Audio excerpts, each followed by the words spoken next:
Hey, Vicky. Okay. Welcome, everybody. We are into week 2 of Mindset Mondays. This is an amazing opportunity for absolutely anybody who is in our community to plug in and get some free personal development. However, this evening, we're actually going to head into wealth development. So something a little bit different, where we're trying to encourage everyone to really start working on their money mindset. So we have the amazing Belinda Packer, who is going to have a chat to us tonight. And I'm not going to talk too much. I'm going to let Belle take over the reins because we're running a little bit late. And Belle is going to enlighten us with, Belle, if you can basically start off just with giving us a bit of a background on yourself and where you're Sure. at. And thanks so much for jumping on board tonight. No problem at all. Thanks for having me. Very exciting. What I'm going to do, guys, is go straight to sharing a screen because I've got it all out in PowerPoint, so it's very easy for you to understand what I'm talking about. So let's just go there and we'll share that.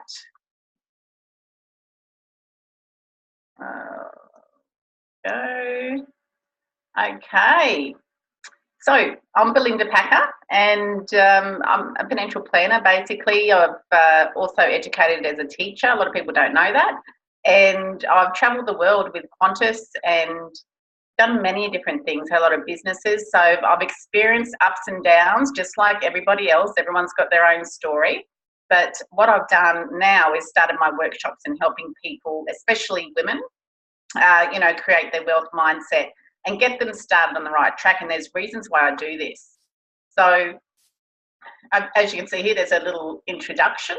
My name is Belinda Packer and I'm here today to share with you my knowledge in the industry as a wealth mentor and business owner. I have had to start over twice, so meaning 2 divorces, managed to build a 6-figure income. I'm 45 and a single mum of 2 gorgeous kids and, as I said before, a teacher and financial planner. Now, we're talking about money, so this is going to be a bit confronting for you, but basically we've all got money problems at some point in our life, and we're getting older and we need to sort out what we're doing with our retirement and have a plan B really. So if you've got money problems, you're not sure where your money is going, you live week by week and don't know where your cash is going, wonder what the future looks like, and you don't have a plan B. You don't know how to solve the problem. There, I might just get you to mute. Please, there's just some noise coming through from somebody there. When would you like to retire? We can retire at 65 and a half years old now. That's what the current statistics are in Australia. And this will increase to 70 by 2035. But as you all know, we're all living longer and, it's around the 86 to 90 is the average age now that, people are passing away. And so we've got to still have that in-between period between 65 and to the mid-80s to 90s. We've still got to manage some sort of income in that period. Excuse me. Half of all singles are retiring today with total assets of less than $100,000. That's meant to be 100,000 there, by the way. And this is a bit scary. So what's happening is people are retiring around 65 and they don't even own their own home. So they've got to pay rent and they've got to live on the pension. So here's some scary statistics. Australia's population is ageing. In 2015, there were 6.3 million Australians over 50. So we're living longer. By 2055, this will be 12 million. Women are more likely to live alone, more likely to be working, more likely to be working in casual or part-time roles, and surviving on lower household incomes. So if you can look at those stats, Australia's population is ageing. It's going from 6.3 million in 2015 to 12 million. So we've got to work out, okay, we're retiring and we don't have enough money to retire on at the end of the day. Relying on the pension, 81% of current retirees are relying fully or partially on the aged pension. Now that's really scary. I don't know about you, but I don't plan on retiring the pension, especially with the amount of money you get paid. It's around $300 a week and you just cannot survive on that. 66% of retirees aged over 45 rely on the age pension as their single source of income. Now that's really scary. 50% of retirees now expect to live beyond 86. So we need to have a plan B is basically what I'm trying to share with you now. So where are you now? When would you like to retire? Have a good think about that. Like, really have a good think about, okay, if I want to retire at 65, what has to happen between now and 65? Do you have a plan B? How much money will you need to retire? And you can actually work this out yourself. So I'm going to give you a few pointers tonight. I'm going to give you 5 money mindset tips, but also some little points for you to actually consider doing. Now, if you don't have a monthly budget or you don't know exactly where your money's going, you really need to work this out. So here's just an example of something I pulled off the net of how to work out where your monthly example is. We do this in the workshop, and it's quite interesting what happens when people realise they're spending more money than what they're making. And that is a real problem, because if they're spending more money than what they're making, then number one, they're in debt. Credit card debt's a big number one in Australia. And I teach you how to basically work out how to, manage your money on a weekly basis to cover those expenses, but also saving for retirement. Saving money starts with you. It's about the way you use it. Budgets, I think, are really sexy, and if you focus on building wealth, it attracts wealth. So it's the same mindset thing. If you focus on something, it will happen. Do you have an online tracking system for your spending? I use an online tracking system called Xero. You can just download that from the web, and it's really good to figure out where your money's going, but also to reconcile at the end of the month so you know exactly where every cent is going. You cap your credit cards at 2K maximum spend. So in Australia, it's quite scary the amount of credit card debt that people are in. And I highly encourage you to cap it at 2K and have it paid off within that 55-day interest-free period. But there's ways around using your credit card. So we look at, consolidation of debt, also making sure that your wage is going into a certain account that's working for you, so you're paying less tax and you're paying less interest. Because at the end of the day, we don't want to pay the government any more money than what we have to.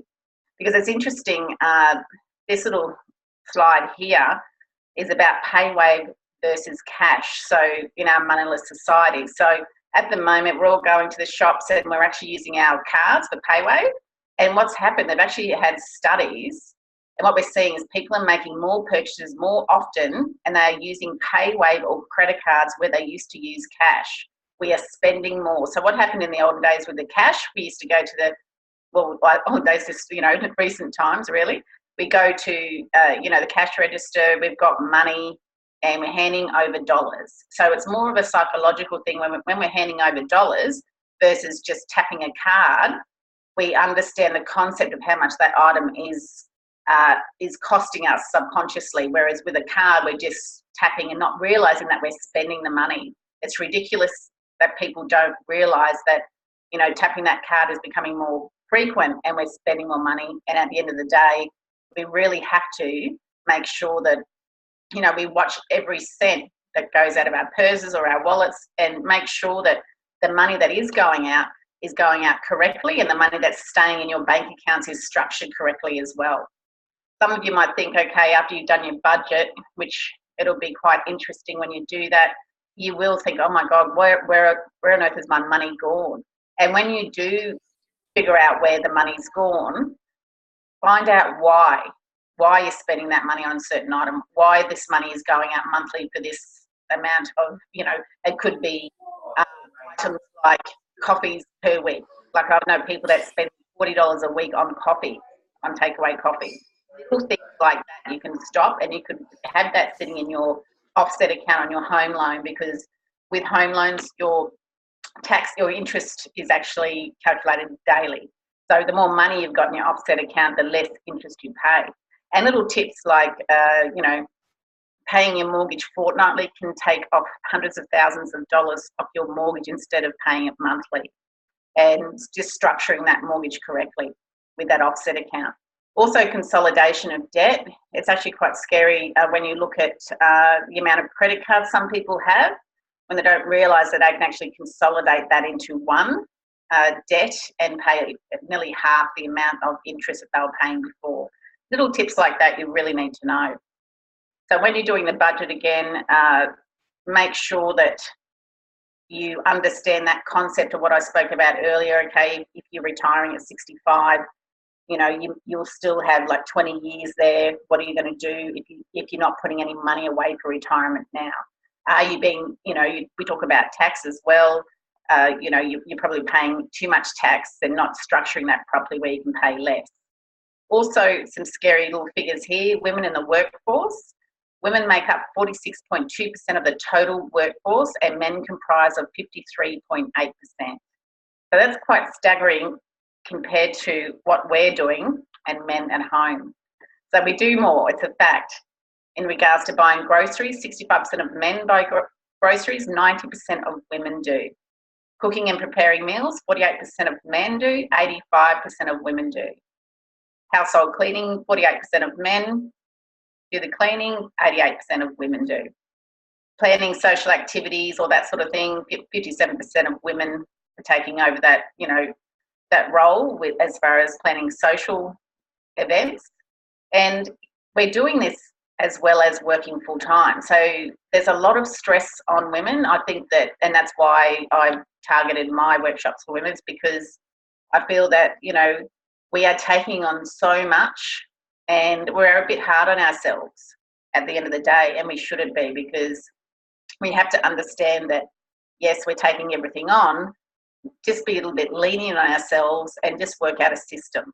I want to start giving you some tips as we go forward with the money mindset. Believe in yourself. Sometimes convincing ourselves that we deserve better is the hardest part of making positive changes. This is especially true when it comes to making money. Asking for what you're worth isn't easy. If you believe in yourself and know what you're worth, then you should have no problem asking for it and, more importantly, getting it. So believing in yourself is number one tip. And to do that, we've got to look at things like The Slight Edge by Jeff Olson, an author that is an amazing man. I always look at his mantra, his philosophy, attitude and actions and the way they equal results. And then therefore your lifestyle booms, basically. So it's easy to do something and it's easy not to do. So he's all about the slight edge, about doing little things that compound, and obviously momentum builds, and then you become happier. And, you know, 5% is success and 95% is failure. And you've just got to choose which action you want to go down, which result you want, because if you're not going to take the action, you're not going to get result.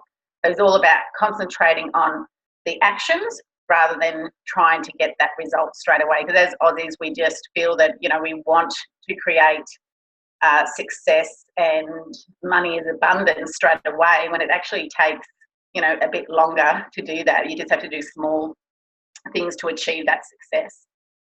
Money mindset tip number 2, get rid of your money blocks. And this is a big one. If you believe in yourself, then others will too. Don't be limited when it comes to your finances, because the money makes the world go round.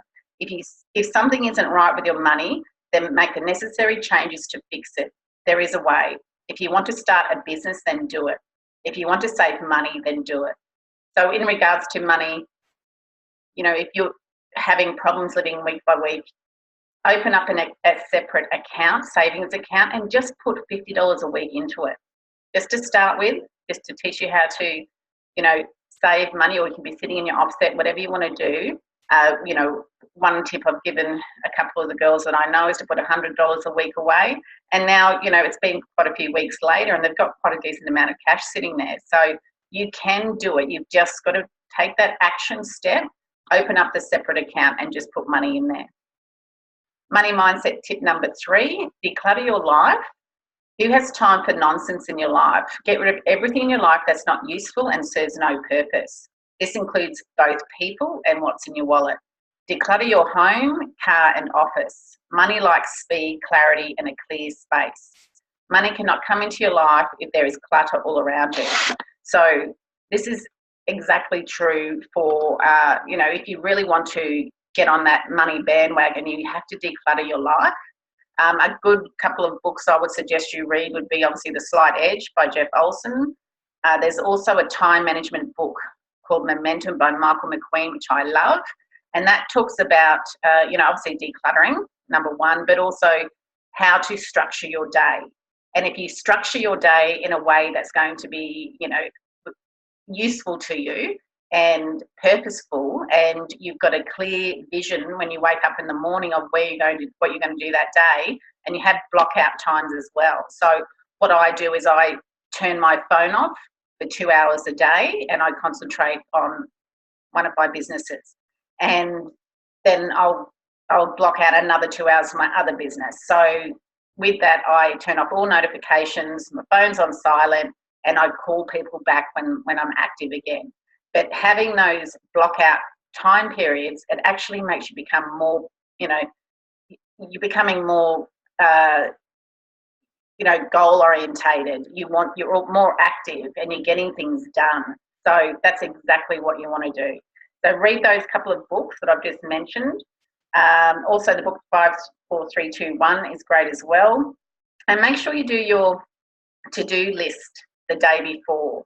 So before I go to bed, I'll do a to-do list, and then in the morning I'm ready to rock and roll. I get up, I do my affirmations in the morning, and when I do my affirmations, it's all about talking about what you want to do that day or that week or that month, but also by doing that, what that will look like in your life. So I'd have that in the same sentence, and then I'll have what that will result in, how that will make me feel.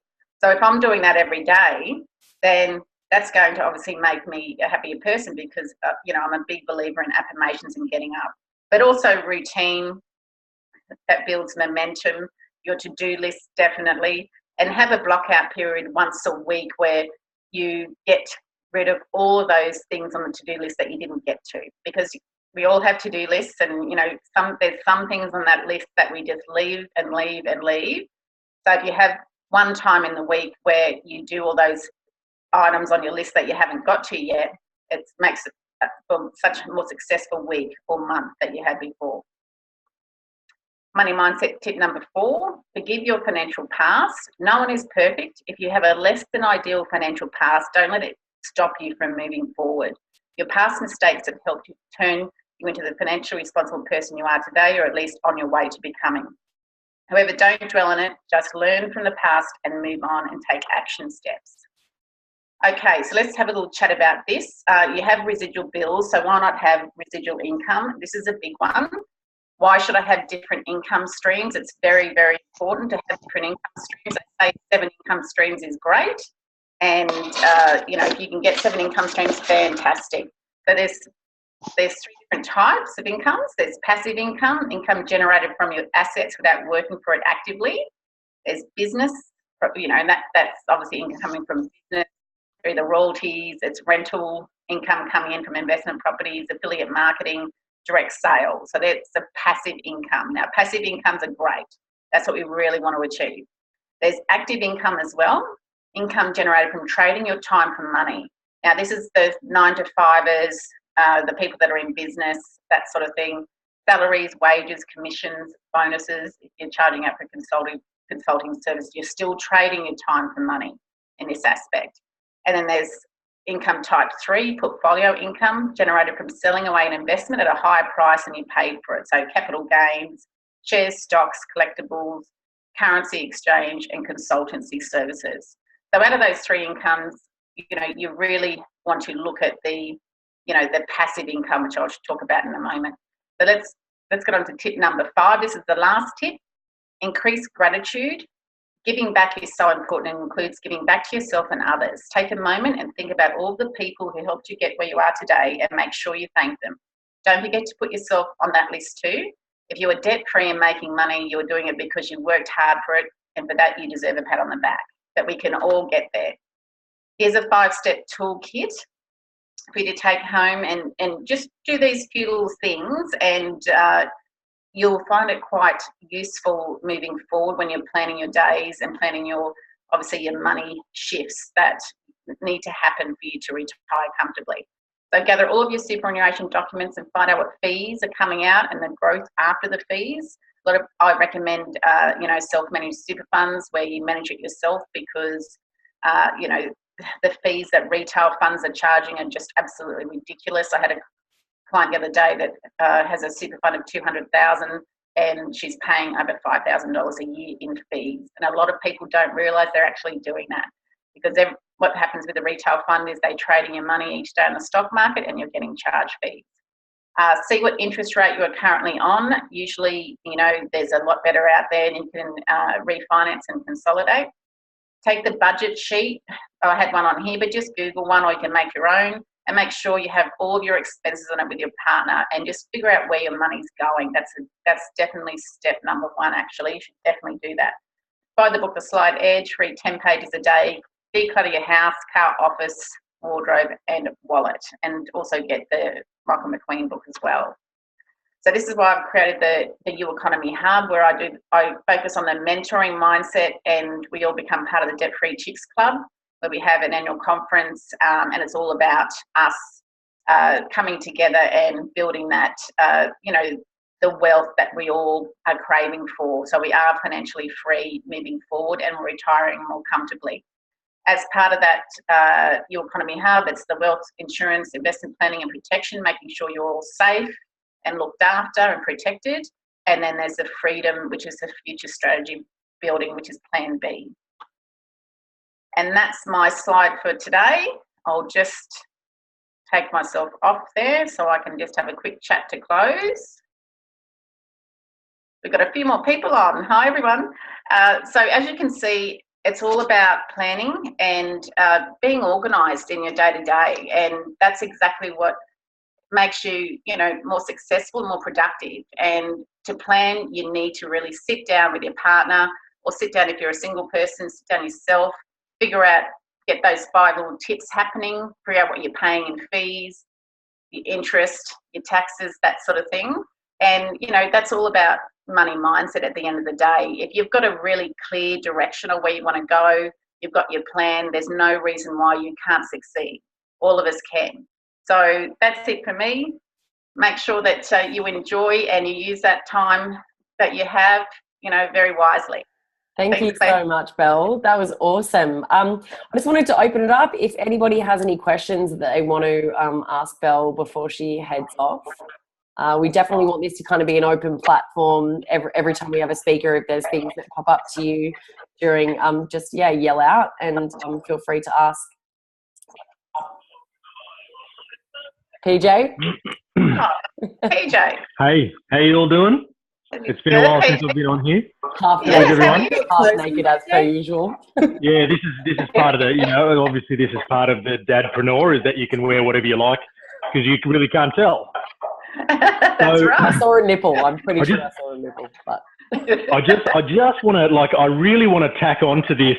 And Belle, what you said was spot on. Like, and the reason I'm going to back you up here is because I don't know if anyone's noticed, but I've changed my my approach to a lot of different things to physical and financial wellness coach. So there's a lot of self-development that I'm doing, and everything that Belle was talking about, I can actually help on a professional level now. So if there is anything you guys need, either from Belle, Claire, or myself, I'm here. Just ask about it. I understand it, like, totally in depth, and I want to help our team, not only just moving forward, but if we can hold it all in our back pocket, it's going to help us even quicker. Fantastic. Thanks, PJ. That's amazing. No worries. Sorry, I'll have clothes on next time. That's okay. That's not true. That's 100% not true. You will definitely be naked at the next one. Yeah, cool. I guarantee. Wait till Fiji. Wait till Fiji. Does anyone else?